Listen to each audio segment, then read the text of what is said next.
programs that you install run in the background for update purposes or for whatever purposes, eventually you'll be so slow, even if you have a lot of RAM. But that's another issue.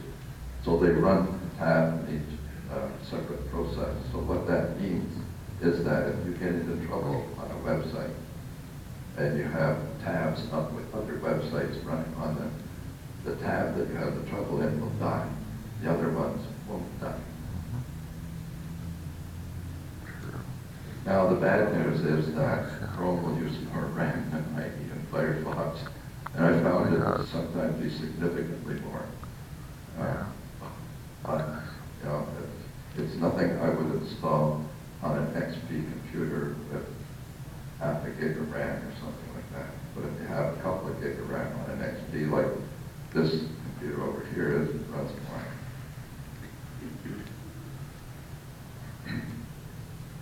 You can have the same type of isolation that Chrome has, you can have in Windows. If you have Windows 7 and you install IE10 on it, IE10 was designed for Windows 8, but they made it work for Windows 7. But you're going to have to turn on this feature. Go to Internet Options, Advanced, go down to Security, and this one called Enable Enhanced Protected Mode is off by default. Why is it off by default? Well, because some of the add-ons that you have on Windows 7 may not work. On Windows 8, they all work apparently, because that's the only kind they offer. So, but you can have the same protection if you have Windows 7 and IE10. IE10 is on the stick.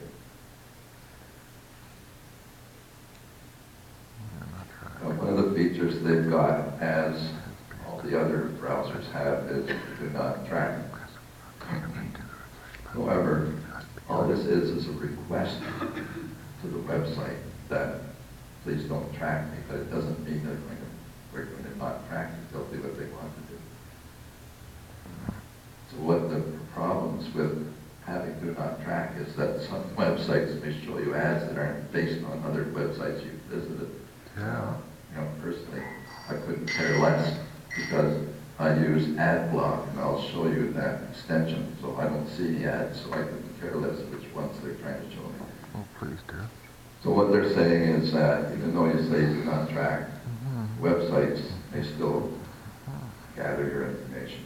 They say to improve security, right? It's mostly so they can sell put ads to you that are to your taste, so you actually might buy something from it. So there are some extensions with Chrome that are really good. Same as IE and Firefox, they'll have extensions or add-ons. Four of them that I like, one's called AdBlock Plus, that will show that. Another one is called an RSS feed reader. What it is you can go to, let's say, CBC News and install the feed reader from them and click on it and see headlines and click on a headline and get the story. I'll show you that. If you have Gmail, then there's other things you can add which are neat. One of them is a little Google calendar reminder. And this one is when you're on a website, you want to send a link to somebody, you can send it by clicking on this add-on, and it will bring up your Gmail, and the URL or link will be included in the body of your message. One thing I found out, and it was no surprise, but annoying just the same because I hadn't really thought of it, is that extensions, you're adding these on, and they're talking about them being free. It could be, oh yeah, free, everything's free. The website's free, the internet, everything's free. Yeah, it's free, but it's not exactly free. So you install some of these extensions, and they will gather information on where you're going,